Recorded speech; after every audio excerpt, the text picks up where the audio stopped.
to Power Conversations podcast by What's Your Superpower TV. This podcast features conversations of overcoming by faith and pushing through to fulfill a purpose-driven life. This podcast is hosted by CEO and best-selling author Nadia Francois. Welcome to the broadcast. Hey, everybody. Welcome to Power Conversations Podcast, Summer Book Tour, the Juneteenth edition. Power Conversations is a division of What's Your Superpower Digital Media, a kingdom empowerment brand that offers visibility, opportunities to entrepreneurs, authors, coaches, and community leaders. Learn more at www.whatsuperpower.com. Today we have joining us author Winnie Starks. Hey, Queen, how Hello. are you? I'm finding you. Hello, I hello, am. hello. I'm amazing. And so I had been starting out reading everyone's bio, but this queen has such an amazing story. I want her to introduce herself. So, Winnie, I'm going to give you the floor to introduce yourself. Thank you so much, Queen. So, you guys, my name is Winnie Starks. I'm the author of Unbroken Destiny. And so I'll give you a quick summary of my bio. I was born in Monroe, Louisiana. I was born to my mother and my father. My father was actually a man of the streets. They call him pimps nowadays, but he was. So I was born into a very dysfunctional situation. My mama was never out in the streets. She was his main love. She was the lady in the house. I was the love baby. But because of his lifestyle, things was a little challenging with them. So, just a brief summary. I was born with the umbilical cord choking me because my mom jumped out of the truck while pregnant with me around almost 9 months. So when I was born, the umbilical cord was choking me due to one of the altercations that her and my father was having, which led her to jump out the truck while pregnant with me. With that happening to me, when you are born without getting the oxygen that you need, it does do a little thing to your brain, give you learning issues. So I grew up with learning issues, which led me to be a very angry kid in school. So I was very challenged in school because I had a learning disability. But when you growing up, that's embarrassing. So my defense mechanism was to act out. So I was one of those kids that acted out. My mom, she did the best she could. She was actually a school teacher for autistic kids. Wow. So she knew, but she didn't know.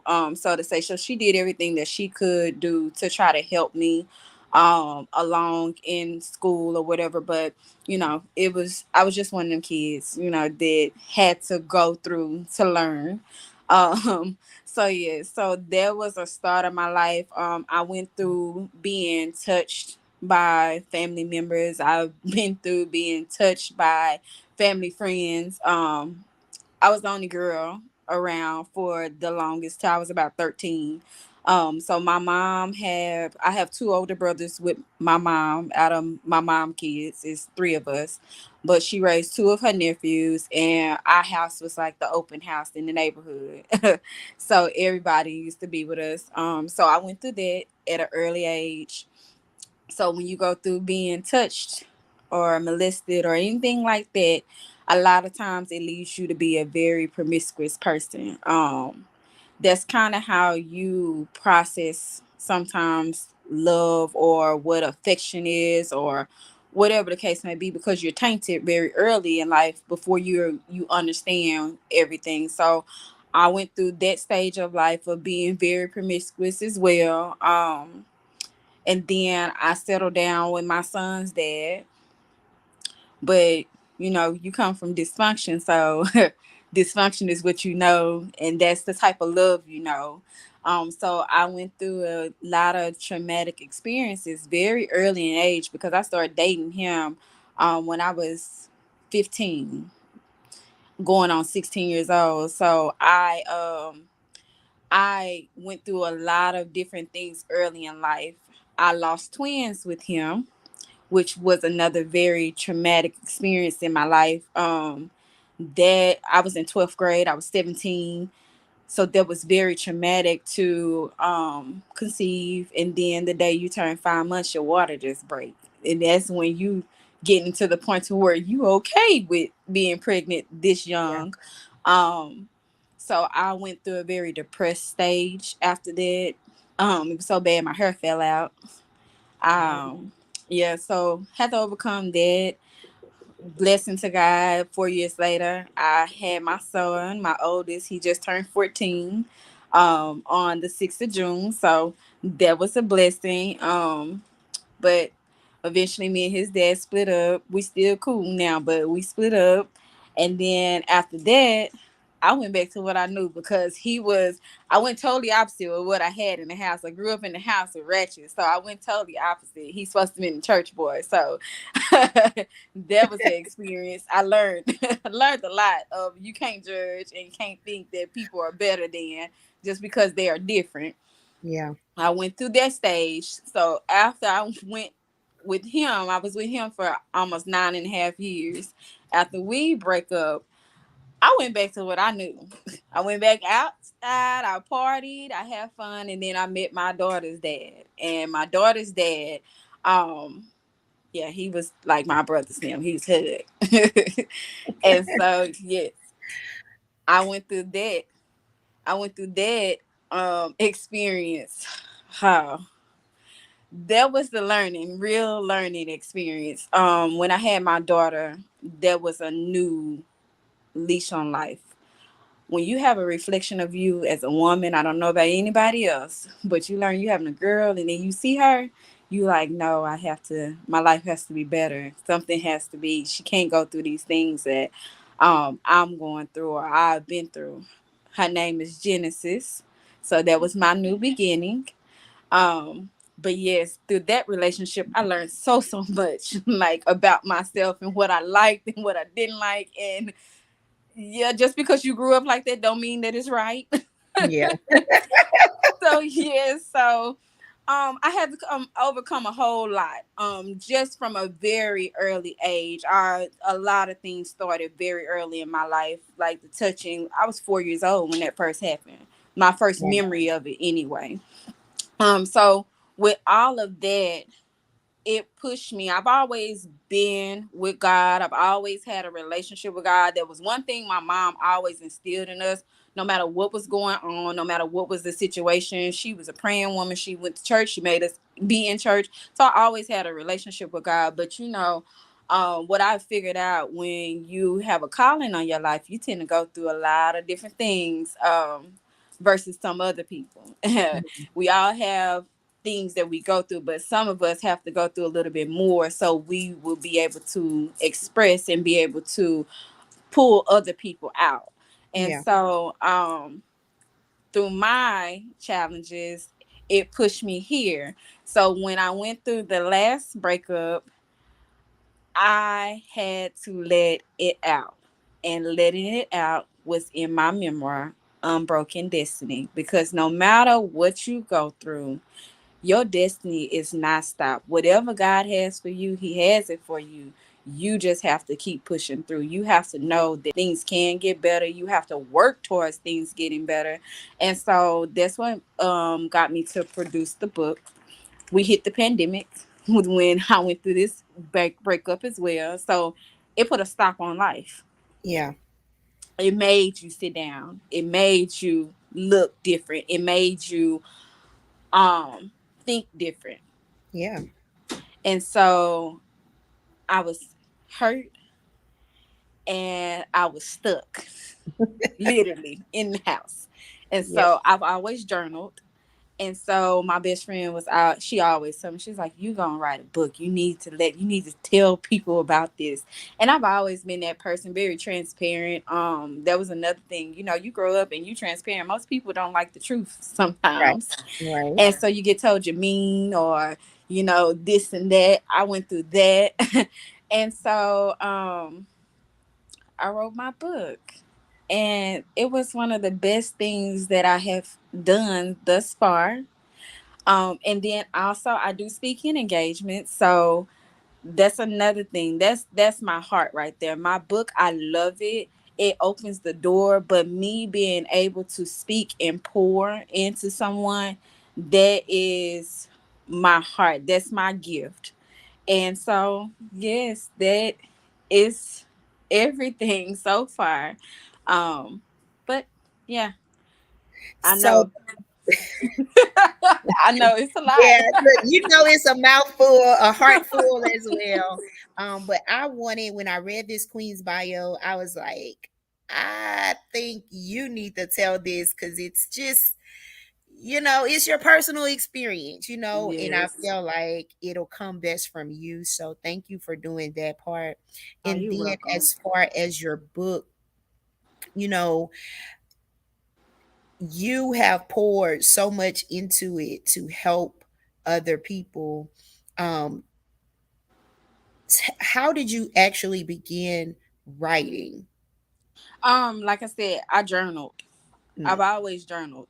I've always been that person because it was either I was gonna write it down or I was gonna have an outburst. So when I learned writing it down versus having the outburst, it was like, okay, let it out some way. yeah. And so that's how I actually started to write, was journaling, just journaling my feelings, journaling what was going on, journaling my thoughts. And the book came because, like I said, I went through all of these things. I knew I needed to get it out. Yeah. And so it was like I put together the things that I had journaled. Mm, And it was my memoir of what life was for me. yeah. And I put together the steps to help other people that didn't know how. Because I didn't know how to do these things. When you walking through it, you don't see it, you don't know, Right. you just going through the process. So for me, it was like, okay, let me let this out, and then also let me help someone else to be able to, okay, I'm gonna tell you my story, I'm gonna tell you what I did, maybe this can help you. And so in my book, I give you journaling pages as well. Mm, So after each chapter, you're able to write down, it's your turn. That's what I tell you. It's your turn. So now I poured out to you. I gave you my thought and I gave you what went on and I gave you what I did. It's your turn to write down. Because when you write it down, you make it plain. When you write it down, you get to see it and you get to read it. And another thing, beautiful thing, is you get to go back and reflect on how far you have come. yes. So that's what opened that door to writing. Love it. Love it. And so, who is your target audience for this book? So my target audience is our younger generation. And I mean, it can be male or female, but I really reflect on people between the ages of, I'm going to even say 15 to 30, because it wasn't until I hit my last 2 years of 20s, by 28, 29, to where I really start understanding, like, okay, you got to get this together. Yeah. You doing it's not flowing like it's supposed to be flowing. And Hmm. then when I hit my 30s, that's when it really was like coming together slowly. Hmm. So anywhere between 15 and 30, I want that audience to know, because during those teenage years, you think you know sometimes and you don't. You think you're so smart, you think I got a boo and I'm doing all this, that's what it is. And then your 20s, you're experiencing, you're going through different things, um you're learning. Yeah. And life is our whole life process is a learning thing, but it's not until you get to a certain stage in life, for most of us, and that's that end of 20s, after 25, after you done partied, you done had your little fun, you probably done had some kids by then. Right. Um, and to where you want to actually get your life together. And I want to hit those target areas of people who deal with challenges, especially young African Americans that deal with challenges, because a lot of stuff was not taught to us in our homes Right. for us to know. We Yeah. didn't know the why for certain stuff. We Mm-hmm. didn't get the knowledge that we needed to be successful in this world. Yeah. So that's my what I would love to do is to pour out, because I didn't know that I could be a writer. Like I said, I dealt with learning curves all my life. People didn't know I didn't know how to read. People didn't know I didn't know how to spell. People didn't know I didn't know how to do a lot of stuff. And it wasn't until I start really dealing with those things and being transparent to learn that, oh, it's a lot of people that know how to do this. Yeah. I work in corporate, and I would be in there and I'd be like, oh, yeah, I can't spell either. And oh, okay. So after you go through these things and you learn not to be embarrassed by them, you Yeah. really can help somebody else, because being transparent helps Yeah. other people to know you're not dealing with this by yourself. You're not the only one that has went through this. um you can come out of that. You can It's different ways to deal with it. It's different ways to learn. It's different ways. I learned that I was a hands-on person. It wasn't that I was slow. I was hands-on. I Yeah. just didn't learn like the other person. But because the world teach you supposed to be alike instead of Yeah. being uniquely different, it makes you be in a bubble. So I want people to come out their bubbles Yes. and Yes. be themselves, because we are supposed to be peculiar people, meaning that we are all supposed to be uniquely different, and we're supposed to come together. So whatever your strength is may be my weakness. You can Right. help me, and whatever my strength is may be your weakness, and I can help you. But Mm-hmm. we can't do that unless we're able to speak and be transparent and talk about these things, and actually pour into somebody else. Absolutely. Hmm. Absolutely. I love it. So, with all that being said, tell us, how do we get this book? So I'm on all major platforms. So Amazon, Barnes and Nobles, Google Winnie Stark's Unbroken Destiny. You can even message me. If you message me on Messenger on Facebook under Winnie Starks, I will personally send it out. I have some personally with me. I will sign it and send it out for you. I also have shirts, Unbroken Destiny shirts that I have as well. It's my logo on it. And then I have an affirmation shirt that that's another thing that I learned about speaking life. Speaking. We were never taught. You say it's power in the tongue. It's life or death in the tongue. You learn that in church, and you be like, oh, whatever. Right. No, it's It's very real. powerful what Yes. you speak. It's very powerful where your mind is. If your mind always think negative, you're gonna be negative. You're gonna attract negative. Yep. If you think positive and your mind is positive and you look on the upside of things, all of those great things are going to attract to you because you're open to receive them. So I have an affirmation shirt as well. And for my shirts, you can reach out to me, like I said, on Messenger. I will send it out to you. I'll tell you the cost. I'll tell you everything you need to know. Or you can email me at winnie.starks@gmail.com. Awesome. Awesome. Thank you, Queen, so much for joining us. I'm going to add your email to the comments. I was about to say chat, but to the comment section. Y'all reach out to this queen. Grab Thank your copy of you. her book. Connect with her on all the major platforms. Winnie Starks. Yes, of Author Winnie Unbroken Starks. Search her Destiny. on Amazon. Do whatever you need to do to get with her. Grab that affirmation shirt because we already know positivity, positive vibes only, y'all. We only want those positives positive vibes so that they will follow us everywhere we go. Thank you Yes, yes, so much yes. for joining us. We appreciate you, and you have a wonderful night. Thank you. Can I say one more thing before Yes, we go? absolutely. Follow me, you guys. I'm on a tour right now with some excellent, amazing people. It's called Step in Your Truth Tour. We're coming to a city near you. We just pulled it off our first one here in Dallas, Texas. We have more to come. So, yes, definitely follow me on Facebook, on Instagram, Winnie Starks. You can find me on anyone so you guys can join that tour as well. All right, I'm typing it in, Queens. Step in Your Truth Tour. Gotcha. My All visionary right. is Jolie Rashad.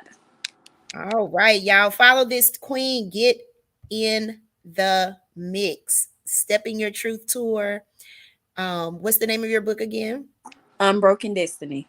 Unbroken Destiny memoir. Reach out to Winnie Starks. Thank you, Queen. Thank you so much for having me. Bye, you guys.